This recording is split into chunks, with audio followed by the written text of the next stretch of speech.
Obstacle ahead. Pull up. All right, so I really apologize. I hope I'm back. Not quite sure if I am or not. Buffering. I apologize. You know, it's live. Put it in. See if we can get a signal back. Gone again. Oh well, somebody says loud and clear. Where I'm at in the valley, and I can go in search of some better signal, but man, this is terrible signal right here. All right, well, I'm currently streaming over a 3-network stream that's supposed to load balance across them, and it just doesn't work very good. One of the things I like about like Facebook and Instagram live streaming is you can upload an HD version and it replaces any buffering or anything that might have happened, and hopefully that that happens here. Let me turn the camera around. I'm going to show you kind of the weather we're dealing with here, and hopefully we can continue to chat. I'm not exactly sure what is going on with the live stream at all. Let me plug this ND filter on here. Well, boom. That might help with the propeller there a little bit. All right. Heavy chest. Why are you depressed? Don't do that. Don't be depressed. You know, if you're suffering from depression, don't be prideful. I think that's the biggest social issue that faces people that have depression, is the social stigmas associated with it. Don't be afraid to go out and get treatment. Talk to your doctor. And don't be afraid to take care of yourself. Don't be depressed. Be an alpha. I'm not telling you that it's an overnight thing. Like, I hang out with, you know, the Patys and Jason Sneed and Kevin Quinn and Trent Palmer and those guys, and we are all kind of very similar in the fact that we just love flying, and it takes a lot of effort to do what we do, and so we're hustling constantly. You know, every one of us works really, really hard for what we have. Really hard. And not one of us is a, you know, a slouch, so to speak. You know, we're all constantly, you know, I have a software company now. I'm constantly looking to improve it. I'm constantly looking for, you know, new things I can develop in my software to make it better and better. People that are successful. Looking down at I-15 right now here in the Salt Lake Valley, southbound traffic is just so stopped. And I do believe it's because of this traffic right here. I'm on, where am I? I think this is 7200 South. Yep, it is, 7200 South. There is a little bit of construction there. It seems to speed up after 7200 South, but it's almost all the way to downtown. Doing a little weather update. If you're single, don't be depressed about that either. There's nothing wrong with being single. Own that. If you're bummed out that you can't find a wife, maybe find out how to make yourself more attractive and go after things. Something you can after it, then pick something else and go after it, pick something else and go after it. That's what it is. Success breeds more success. That's just a natural law. That's how things work. Man, I'm down to one. It was clear Sunday. How long have I been flying? Not today, but in years. I've been flying since I was 18 years old. I'm 44 now. A long time. So quite a few years. I soloed when I was 16-ish and got my license when I was 17 months. I'm using the GoPro 7 to stream with. The software is not perfect. You know, you have to have all these different connections. It would be a lot nicer if it would just connect to a Wi-Fi and you controlled everything with the camera. But instead you got to connect it with your phone to Bluetooth, and then you got to rely on having a internet Wi-Fi hotspot, which I'm using a dedicated hotspot device. Today I'm using cellular. I'm going to go over to satellite and see if I can do better with satellite, which that'll be expensive. So if you can hear me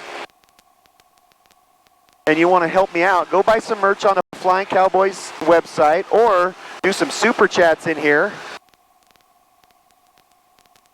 And man, oh man, support the channel, and I can afford buying some stuff. How's Nick doing? Nick's doing great. He actually got outside yesterday, which means he, didn't get out of the hospital, but he at least got to wander around in a chair and, leave the hospital room, which is really awesome.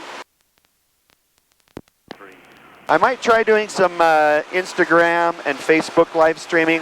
I do think that they have better live streaming capability than YouTube. YouTube is way behind on live streaming capability. It's really unfortunate. So the camera's pointed to the west. Off in the distance, those mountains you see are the Ochre Mountains. And channel page, you can see Patreon. I do post some private videos on Patreon and some early access stuff, which is awesome. And so you can go on Patreon. I also they have the same kind of feature as Patreon does over on Facebook. And so if you follow my page you can spend $5 there and have early access to stuff on there. And since Facebook does have a better live stream capability, I'm going to be doing some private live streams for supporters on my Facebook page, which does have the ability to live stream and then upload an HD version so you guys can see the awesomeness there. Yes, there you go. Thank you. Have I ever tried remote control planes? I did. When I was a kid, Squirrel RC asked the question, have I ever flown RC airplanes? I actually was a member of an air show team when I was young, called the Spirit of Utah Air Show Team. And I flew everything from, we actually had radio-controlled skydivers we would drop, which was kind of fun. We would drop up to 8 radio-controlled skydivers. We flew jets. We flew quarter midget racers. Then those things went, 240 miles an hour. They were just ridiculously fast. Really hopped up 2-stroke motors on those things. Really awesome. I'm going to actually try and land over here in a field and see if my cell phone signal's awesome. We'll try it there. Hey, Tim, I sure appreciate the super chat. I love it. That really helps out. Believe me, it really helps out. I'm going to kind of circle this cell phone tower and see if I give maybe the problem is I'm moving so fast, my device isn't really able to be connected to one tower for very long. And so there's this tower that I know of right behind a Costco out here. So even though I'm 1,000 feet up, I actually might get a little further away. I'm going to see if I can just circle that thing. I do have an external antenna on this airplane. So the hotspot has actually got an external antenna actually mounted outside the aircraft on the belly and one on the roof. It's an array of antennas. So it doesn't matter where I'm mounted inside the airplane because there's external feet. Otherwise I'm not legal, and I like to stay legal. So I'm kind of looking at this antenna. It's not doing anything for my speeds. Darn it! That's awesome. If you want to get something out of it, I do make, a couple of bucks when you buy a t-shirt or a hat on the Flying Cowboy store. And all the Flying Cowboys kind of share in that. If you want to support me directly, Patreon or my Facebook page or Super Chats here is the way to go. All right, so ask me some questions. I can still see your comments. Go ahead and ask them, and I will go ahead and answer those as long as I'm connected. And this time, how long flying-wise is it to Stead, Reno? Okay, so it's about 3.5 hours, 4 hours if there's a headwind. I usually flight plan it about 4 hours and then get there a little early. So yeah, I could definitely get to Reno fairly quickly. It's about 3.5 hours. Good question, thank you. Probably want me to come out to Reno and play. You bet. To hang out with Trent and check up on Nick and putting together a care package for him. Mark Mooney's asking what my plane's skin is. Is it metal or fabric? There's options of metal, but it's mostly fabric. This is a Super Cub, and it's a mostly fabric aircraft. I'm not sure what the name of the device is that I'm using, actually. Somebody's asking me what my wireless device is. I don't actually know very well. I have a really good signal right now, so I'm gonna Salt Lake in June. If I'm available, I'd be happy to meet up. I do try to group those up, and you know, in between air shows and you know, public type appearances, I try to keep my life fairly low key. The wings do not fold back on the Carbon Cub. Valley traffic, pipeline 94262. Squirrel RC asks if I would consider flying paramotors. Yes, I used to fly paramotors about 20 years ago. I have hundreds of hours flying paramotors. Technology is way better nowadays than it was back when I was flying paramotors. Paramotors are super awesome. A very inexpensive way to get in the air and just buzz around and have fun. It's real flying. It's awesome. Enjoy it. Paramotors, I definitely support that. All right. Oh, sorry, Dag. Turkish KB. So I drop people on mountaintops so they can snowboard down. Not in the Super Cub. That's a little sketch in the wintertime. You don't know how deep the snow is. I will often land in the winter in the snow, but I've got to know how deep it is unless I've got skis on. I heli ski out of it, which is nice. And so he definitely drops people off all the time. You bet. That's a good question. Thanks. How difficult is actually flying this super light still airplane? Ron, it's easy. There is definitely a reason why bush planes are the way they are. They're easy to fly. Just looking at some traffic, that's why I turned to the right. Following the highway over there, about 2 miles away. Bush planes are notoriously just super simple and easy to fly. So definitely good entry-level airplanes. The Super Cub, I would recommend to any novice pilot as a first airplane to own. I am not listening to myself on the same stream. I've got a separate device, and I've also got that turned off. How was my first flight ever? You know, I don't remember my first flight ever. I was a little kid. I have an uncle who was a pilot, and he would take me flying. And it was just kind of a commonplace thing for me. So I honestly just always have loved it. Have I ever done floats in the oceans? Never. Never done floats in the ocean. I've flown floats one time. I don't have my seaplane endorsement or rating. Something I'd like to do. Maybe I'll vlog about it and go get my seaplane endorsement this spring. Do I know or have ever run into the Diesel brothers? Actually, yes. We're doing, me and the Diesel brothers and the Flying Cowboys are trying to, I mean, we're getting a little late in the game now, but we're trying to put together a charity event for the local community here in the Salt Lake City area. Flown with them. They have a helicopter. They actually own an island in the Great Salt Lake that we land in all the time. And yeah, so Diesel brothers are awesome. When did I start my company and how many do I employ? Brian, that's a great question. I started my company about 15 years ago. We do airline reservation software, flight following, dispatch, departure control, passenger processing at airports, e-commerce, the whole deal. I employ full-time in my office right now 5 employees. I outsource a lot of the day-to-day, like as far as the IT. We have an IT company who runs our services out of the cloud. And that's really the biggest chunk of our expense. It's, you know, it's the equivalent of a pretty large business when you factor in the IT, but I try to run a pretty lean operation to keep my costs down for my my customers and for also my own sanity. I'm a very I run a very risk-averse business, meaning I've never had any debt in my business. I avoid debt at all costs, which is really nice. It's a brick-and-mortar software company, which is really rare. A lot of software companies finance and they bring a lot of investors in. I'm not the case. I own the company and no debt, that kind of thing. Very fun.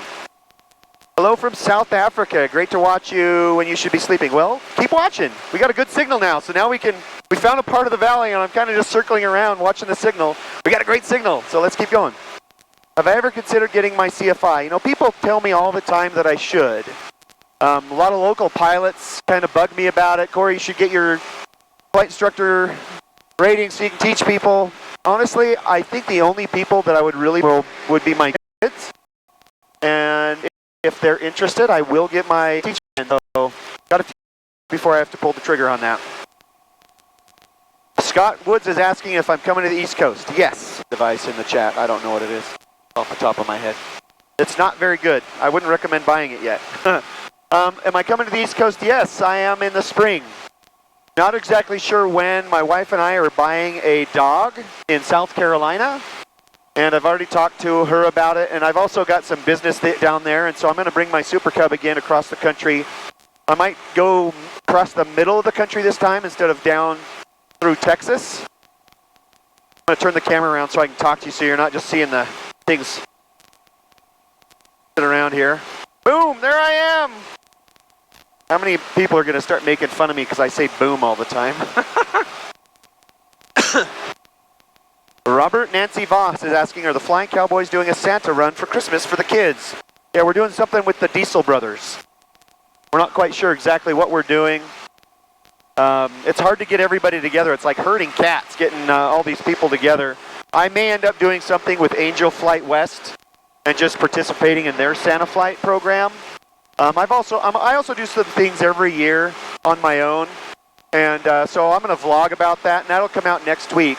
We've already shot this week's video, and we're shooting tomorrow and over the weekend next week's video, and so that'll come out next week, what I'm doing next week.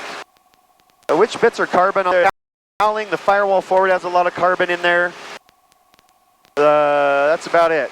There's some carbon in some of the structure to make the structure light. That's why Carbon Cubs are notoriously about 200 pounds lighter than a regular Super Cub. Honestly, they call them a Carbon Cub. It's mostly, in my opinion, nothing against Cubcrafters, in my opinion. Hate to say it. That is what it is. Okay. Races in 2018. You bet. We're going to do the Stoll Drag at the Reno Air Races in 2019. I'm going to be the announcer. And yeah, contracts are signed. Flying Cowboys are coming.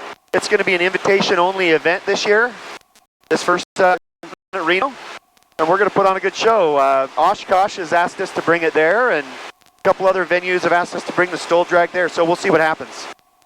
Hello from Reno.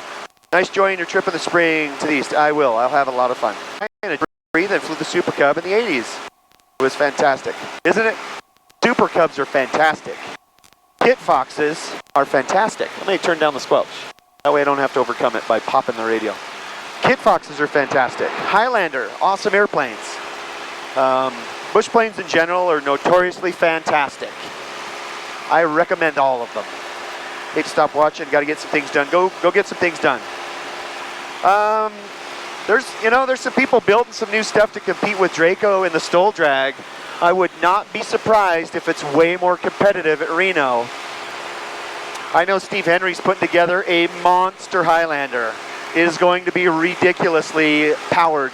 And it's all about power to weight ratio. I mean, Draco's a heavy airplane with a lot of horsepower.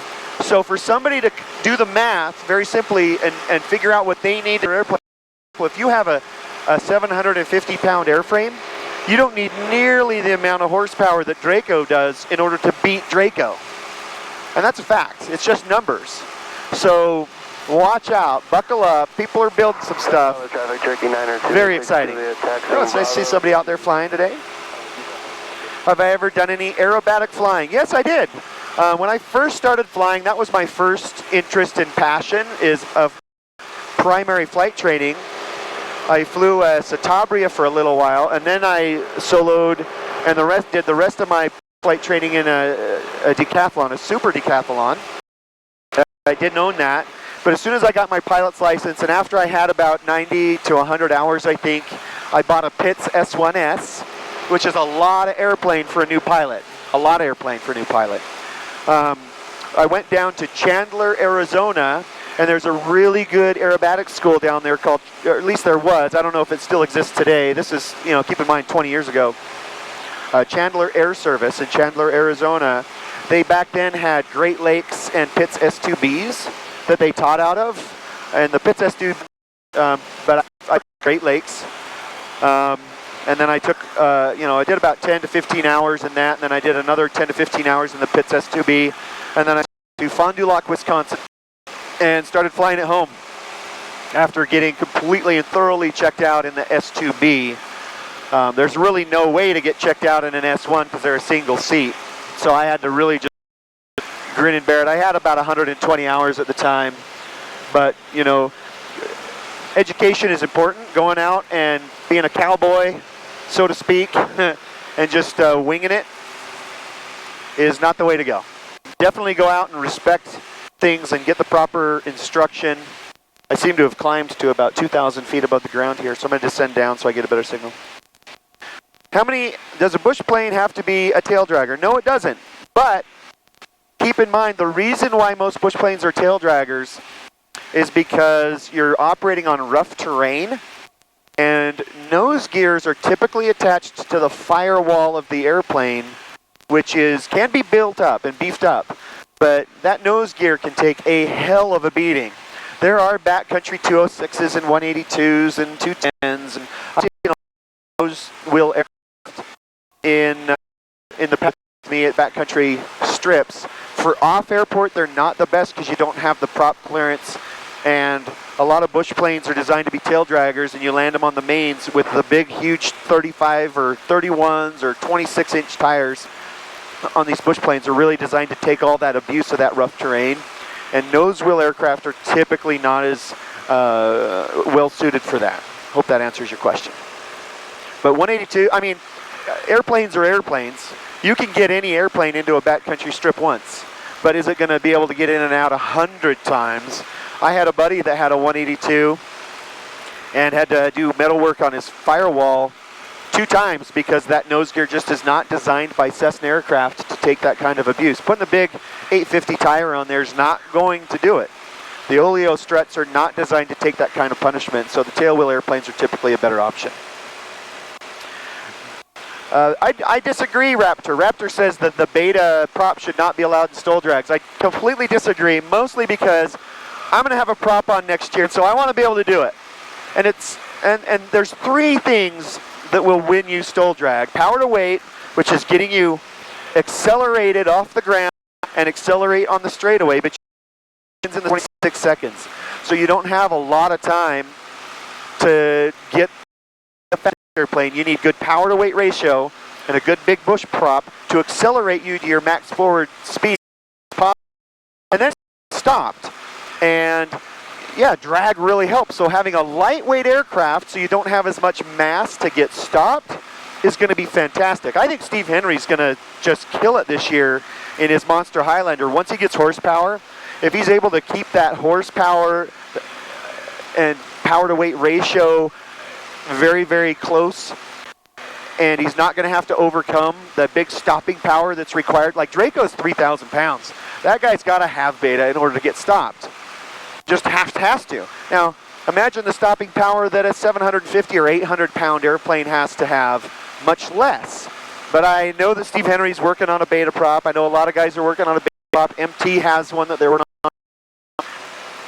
Love to someday overbuild a Storch and compete at the STOL drag. Storch would be a great airplane, especially with that gear so far forward so you can literally land. I land at STOL drag, even in my Carbon Cub. I have the 3x3 gear, so the gear is extended down 3 inches and forward another 3 inches, so that I can get on the brakes a lot, that nose over tendency, than you can with well, actually it's the other way around. The tail down, you can actually apply the brakes a little bit harder just because of that little extra forward push. Will I stream my landing? Sure, I'll stream my landing. Ever had to declare an emergency? Yeah, I have. That sucks. I've had 2 engine failures. 3 if you count a partial engine failure. Okay, so my first one, I actually had not achieved my pilot's license yet. I was about a mile west of where I am right now, and there was a city dump, and I was in a Cessna 152 Aerobat, and I was on my 2nd solo ever. I'm have to maneuver here. There's a big flock of birds. It's a bunch of geese. It's colder than heck, man. It's 21 degrees out. You guys got to go south. Anyway, I was above a dump, and I was flying to, they called it back then the Southwest practice area, where you do your turn, you find square field,